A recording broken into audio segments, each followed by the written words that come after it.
me today. Me and you done.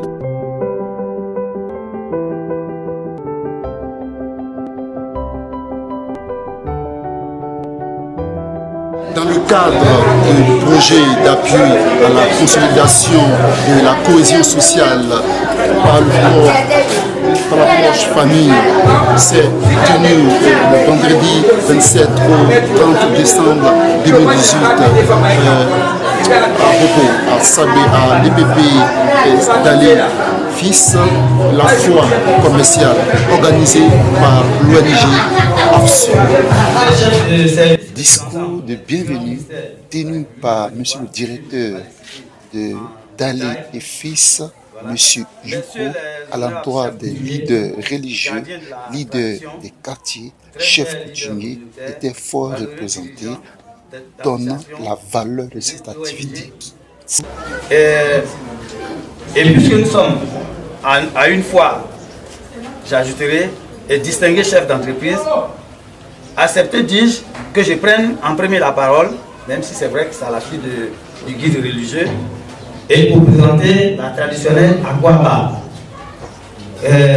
Et vous dire combien de fois nous sommes honorés de vous recevoir en ce modeste lieu.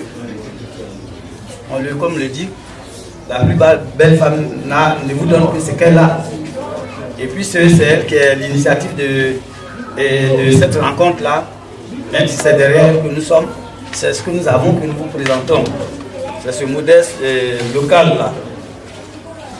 Votre présence massive ce matin montre une fois de plus combien de fois vous accordez beaucoup d'importance à l'action des femmes. Le but de ces activités est de promouvoir la place de la jeune fille entreprenante dans la cohésion sociale et de faire des bilans de santé pour le bien-être. But au travers des ateliers animés par M. Cyril Komgetz, chef de projet AFSI. Nous avons l'honneur de prendre toujours une part active aux activités que nous organisons, soit directement en tant qu'AFSI ou alors aux activités que nos partenaires organisent, notamment ce matin, cette rencontre qui est initiée par l'ONG AFSU. C'est d'autant plus important pour nous que c'est une ONG qui a son siège ici dans le quartier. Une ONG que vous connaissez bien, comme l'a dit l'imam tout à l'heure, une ONG qui œuvre dans le domaine de l'éducation. L'éducation, c'est la base de toute chose. Il n'y a pas de vie en société, il n'y a pas de vie collective sans éducation. Parce que c'est à travers l'éducation que nous transmettons aux enfants les valeurs qui doivent constituer leur boussole dans la vie. Lorsque nous avons donné une bonne éducation aux enfants, nous sommes certains que nous avons préparé des adultes responsables pour demain. Il est d'autant plus important d'insister sur le thème que m'a proposé Abzur. Abzur m'a demandé de nous entretenir ce matin sur la consolidation de la cohésion sociale par l'approche famille. Vous n'aurez pas pu trouver mieux. Je n'aurais pas pu trouver mieux que cela. Et donc, vous êtes à féliciter pour ce thème, pour la vision qu'il y a derrière ce thème. Il est d'autant plus important que nous sommes au sein d'une école. En tant qu'association de femmes, elles auraient pu, n'est-ce pas, profiter de l'occasion pour nous orienter uniquement vers les femmes. Bâtissons la cohésion sociale sur les femmes ou autour des femmes. Ça aurait pu être une thématique. En tant que responsable d'école, ils auraient pu nous dire l'éducation, là, nous on résume ça ici. C'est ici que ça se passe. Mais Abzur nous a demandé de parler de la consolidation de la cohésion sociale par l'approche famille. C'est pourquoi je dis que c'est extrêmement important. Avant d'en arriver à la cohésion sociale, parlons un tout petit peu de la famille, de ce que c'est. Il est clair que la famille, c'est le premier lieu qui nous est donné pour faire l'expérience de la vie avec les autres. On dit souvent on ne choisit pas sa famille. Parce que nous venons au monde dans une famille que nous n'avons pas choisie. Et il est important pour nous déjà de nous identifier à cette famille-là. Nous appartenons de fait à une famille et c'est au sein de cette famille que nous devons nous constituer. C'est au sein de cette famille que nous devons acquérir, n'est-ce pas, les valeurs qui vont faire de nous un être humain, un être social. Si l'éducation est ratée au niveau de la famille, Monsieur Yokou, excusez-moi, l'école ne pourra pas changer grand-chose.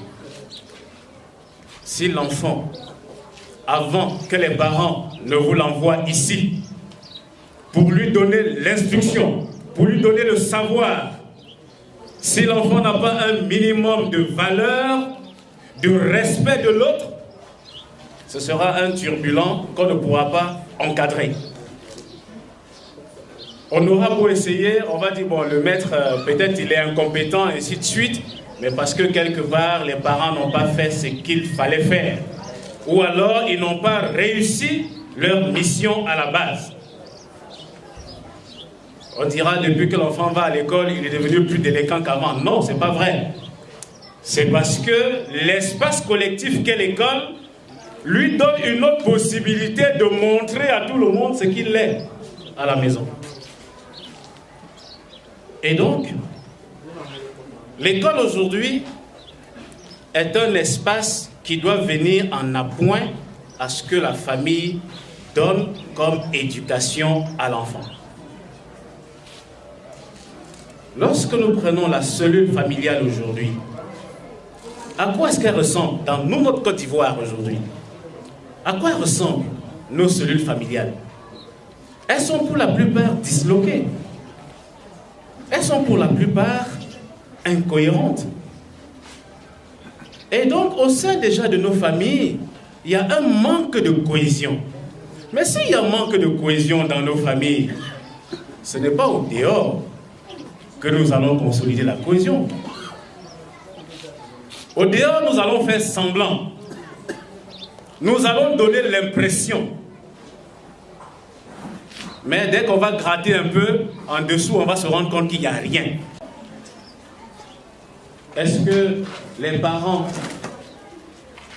dans les cas où ils sont encore ensemble, est-ce que papa et maman s'entendent pour donner une image de ce que les enfants doivent poursuivre comme objectif et comme but? Est-ce que les parents aujourd'hui, nous parents, est-ce que nous sommes des modèles pour nos enfants? Le pasteur disait tout à l'heure, il n'est pas normal qu'un parent qui est, je ne veux pas mettre de distinguo, un parent qui est croyant, il n'est pas normal qu'un parent qui est croyant ait des enfants, n'est-ce pas, qui s'adonnent à des vices. Nous aurons des attitudes similaires. Nous aurons des expériences qui, aussi diversifiées soient-elles, sont toutes orientées vers la recherche, n'est-ce pas, de la cohésion, vers la recherche de la cohabitation pacifique. Parce que de l'expérience de notre famille, on aura compris que nul n'a intérêt à ce qu'il y ait division. Nul n'a intérêt à ce que le désordre règne. Nul n'a intérêt à ce que les différends soient réglés, n'est-ce pas, à coup de maquette sur la place publique. Alors, au contact des autres familles, nous partagerons avec eux notre expérience. Nous partagerons avec eux ces valeurs et ceux qui ne se sont pas encore appropriés ces valeurs vont apprendre notre expérience et essayer de semer la graine également dans leur foyer. De sorte que de proche en proche, n'est-ce pas, de proche en proche, de famille en famille, ces valeurs de paix, ces valeurs de respect de l'autre, ces valeurs de respect du bien commun, ces valeurs de respect de ce qui appartient à l'autre, ces valeurs de respect de l'intégrité physique et psychologique de l'autre, ces valeurs de respect, n'est-ce pas, tout simplement de l'autre dans sa différence, que ces valeurs deviennent les choses, n'est-ce pas, les mieux partagées. Et si ces valeurs sont les choses les mieux partagées dans notre quartier, parce que ça a commencé dans notre famille, il est clair que finalement, nous allons devenir un quartier qui est sur la voie véritablement de la cohésion, parce que tout le monde sera en marche vers le même objectif. Il y aura des hauts et des bas, ça c'est le propre, n'est-ce pas, de la paix. Il y aura des moments de malentendus, il y aura des différends, mais parce que nous sommes pétris intérieurement par la quête de la cohabitation pacifique, nous trouverons, n'est-ce pas, des moyens appropriés pour adresser ces questions-là, sans que cela ne déborde, n'est-ce pas, en conflit ouvert. Voilà ce que j'avais à partager avec vous ce matin sur la question de la consolidation de la cohésion sociale par une approche familiale. Je vous remercie.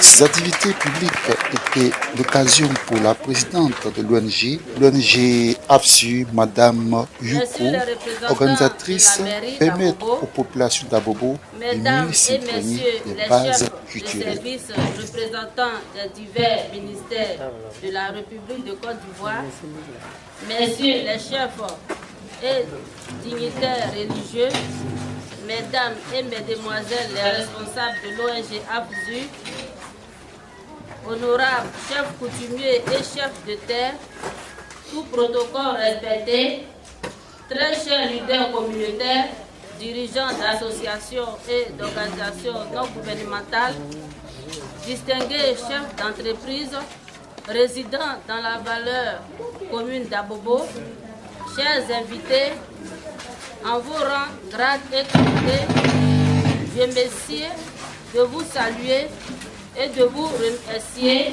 de votre présence massive en ce jour mémorable du vendredi 29 décembre 2018. En effet, chaque jour que Dieu fait est pour nous l'occasion d'espérer en de meilleures choses qui est car chaque jour est une nouvelle page qui s'écrit et Dieu nous donne le privilège de choisir ce que nous écririons sur cette page. Certains choisissent d'écrire la colère, la douleur, la peine, les angoisses, mais l'ONG AFSU, que j'ai l'honneur de présider, a choisi d'écrire dans cette page d'aujourd'hui la joie, la salubrité, la transformation sociale et la paix. Pour mémoire, notre ONG, Association des femmes en zone urbaine et rurale, a été créée en 2010 pour contribuer à l'autonomisation des femmes et à leur bien-être total. Dans un monde où la concurrence vive entre les êtres humains nécessite de leur part de hautes compétences et des valeurs solides. Cette organisation souhaite apporter une contribution majeure au niveau social, notamment en réalisant l'équilibre social entre les hommes et les femmes dans tous les domaines de la vie, par des actions concrètes allant de la formation à l'installation d'entreprises gérées par des femmes. Mais au-delà de cet aspect, la situation sociale et économique de notre pays et de nos villes exige de nous, femmes, une prise de position claire face aux phénomènes comme les bruits de guerre, les enfants en conflit avec la loi, l'insalubrité, etc. N'est-ce pas en effet nous, les femmes, mères et filles, qui souffrons le plus quand subions d'une crise? C'est pourquoi, en fil des ans, l'ONG AFSU a dû prendre position sur des questions sensibles en initiant des projets comme Sagbé, quartier propre, Sagbé, zone sécurisée, etc. Voici notre but et nos objectifs, et l'ONG vient par cette activité tendre la main d'associations à tout intéressés pour qu'ensemble nos actions apportent à la paix dans les cœurs et dans nos pays. Honorable invité, je crois avoir beaucoup parlé, mais mon but était de planter le décor de ce quoi nous assisterons aujourd'hui. Il s'agira de lancer avec une première fois les femmes d'Abobo Sagbé. Il s'agira pour nous, lors de cette première édition, de parler de la paix, la cohésion sociale à partir de l'approche famille, tout en permettant aux valeureuses familles de notre commune de faire leurs emplettes à moindre coût, dans un environnement sécurisé et avec des commerçants ayant le sens de la haute qualité. Messieurs les directeurs, les chefs d'entreprise, messieurs les dignitaires religieux et chefs coutumiers, chers amis, je voudrais terminer en vous remerciant encore une fois pour votre présence qui honore personnellement ainsi que mon organisation. Associant optimisme de la volonté au pessimisme de l'intelligence, comme a dit le professeur Antonio.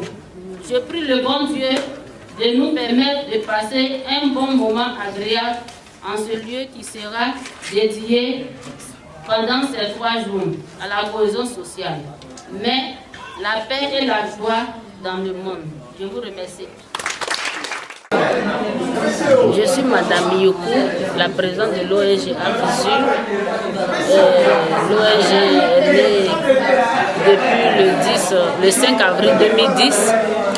Et jusqu'à présent, nous avons fait les salubrités, on a fait la cohésion sociale, on a fait l'allaitement maternel exclusif. Pourquoi l'ONG? Ça répondait à quoi en fait? Au fait, j'ai vu dans l'ensemble que les femmes n'étaient pas des femmes dynamiques, c'est-à-dire qu'elles étaient dynamiques mais limitées à cause de la formation. Et c'est dans les ONG que nous pouvons acquérir ces formations-là pour permettre aux femmes de se développer financièrement, moralement et physiquement. Et en leur permettant de moderniser un peu leur activité domaine vivrier comme commercial et même artisanat. Et c'est en ce même but que l'ONG est née, pour renforcer les capacités des femmes. Mais ça répondait à quoi en fait? Parce que j'ai comme l'impression que c'est basé beaucoup sur la jeune femme. Il me semble, je ne sais pas. Quand j'ai regardé dans l'ensemble, j'ai vu que les femmes, autant avant, elles étaient bien éduquées. Mais il y a quelque chose qui manquait, qui était la formation. Et le temps moderne est devenu pire dans les accoutrements, dans le langage, dans tout ce que vous connaissez. Donc l'ONG AFISU est venue répondre à toutes ces attentes, défaillances, tout ce qui a fait comme échec aujourd'hui pour être une femme moderne, une femme disciplinée, une femme exemplaire, une femme battante, une femme à qui on peut avoir confiance. Donc c'est ainsi que l'ONG, dans ce même but-là, lutte pour que nous les femmes, aujourd'hui, on dit femmes dans son ensemble, puissions occuper les espaces qu'on n'occupait pas. Comme on disait à côté, derrière un grand homme se trouvait une grande dame, on ne dira plus cela, on dirait maintenant à côté d'un grand homme se trouvera une grande femme. Et l'ONG veut pas comme pour commander l'homme autant au foyer, mais elle veut au moins appartenir une place au moins importante, sont plus dans l'éducation de la famille, même dans le monde entier, et pourquoi pas dans la chefferie. Nous attendons non seulement des autorités, nous-mêmes d'abord, nous-mêmes en tant qu'ONG, nous les femmes, comment nous allons entreprendre pour pouvoir se défendre financièrement sans l'aide de qui que ce soit, personnellement par volonté. Et attendre des autorités, des fonds, comme façon la première dame a fait avec ABSI continuellement. Et il faut qu'il y ait un suivi parce que nous les femmes on a besoin de suivi. Et en plus la formation, nous avons besoin de formation dans nos gestions dans toutes nos entreprises que nous allons bâtir dans l'avenir. Mon mot de fin, c'est de lancer l'appel à toutes les femmes qui dorment encore sur les lits, sur les oreillers, de se lever, quel que soit ton âge. Il faut te lever. La réussite n'a pas d'âge, la formation n'a pas d'âge.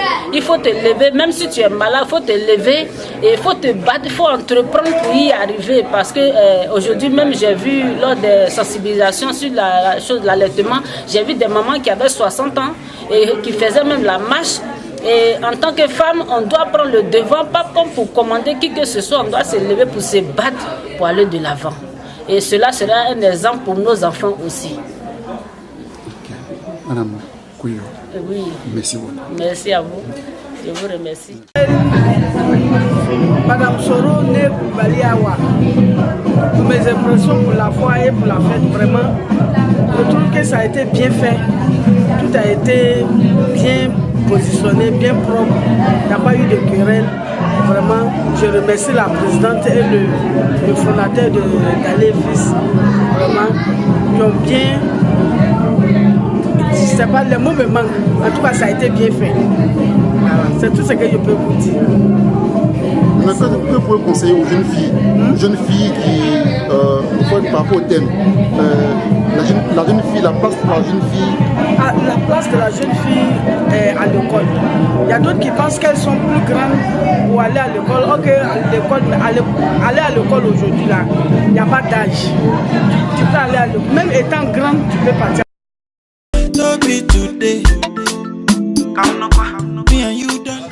Je suis Koné Bafetegue, alors chef d'équipe de la délégation de AFOSAS, le centre communautaire du Sacré Céleste. Alors nous sommes là ce matin parce que nous avons été invités par la présidente de l'ONG AFZUR, Madame Youkou, pour lui porter notre faute par rapport à sa journée d'activité. Alors nous sommes là aujourd'hui avec deux équipes, une équipe de vaccination et une autre équipe de dépistage du VIH. Alors la vaccination c'est des enfants de 0 à 11 mois et le dépistage c'est à tout âge. Alors nous voudrons vous dire merci pour cette activité. Je suis M. Youkou, fondateur de l'EPV Dalé Fils. Voilà, c'est une école qui comporte prévu pour 6 classes, mais avec l'affluence, nous sommes à 12 ou 13 classes. 13 classes. Bon, puisqu'il s'agit aujourd'hui de l'ONG AFZUR, il faut dire que c'est une association qui a été créée par mon épouse.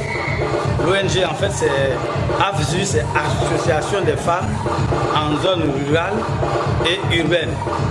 Voilà. Leur action comme la dénomination le dit, elles agissent tant en milieu rural qu'en milieu urbain. Et c'est ainsi par exemple que tout au long de l'autoroute, vous verrez des sous-sections de l'AFZUR, notamment au kilomètre 52, au 54, au kilomètre 56. C'est pour dire qu'elles prennent une part active dans l'épanouissement des femmes, puisque même là-bas ils ont initié l'alphabétisation, ils ont initié les tontines, et tout cela pour que les femmes soient en quelque sorte autonomes. Au niveau local, c'est-à-dire à Abidjan ici, ces actions sont diverses. Elle a initié l'alphabétisation à l'école, l'ONG a initié la cantine scolaire, et au niveau du quartier, bon, il y a la salubrité, il y a plein de petites activités qu'elle mène. Et tout cela pour que les femmes se sentent bien dans leur peau. Et c'est d'ailleurs pour cela que nous l'accompagnons dans toutes ces initiatives-là. Parce que nous pensons que quand une femme est épanouie, ça réjaillit sur le foyer. Tout à l'heure, on a dit que dans la cohésion sociale, au niveau de la famille, c'est les parents qui devaient s'impliquer. Et pour nous, nous disons que quand la femme est en paix, la famille gagne. La famille gagne. Et donc, pour qu'il en soit ainsi, il faut qu'elle soit épanouie. Il faut qu'on lui donne la latitude, la possibilité. Notre aide, ça peut être financier, moral, dans tout ce qu'elles entreprennent. Et c'est ce à quoi nous nous attelons. C'est ce à quoi nous nous attelons.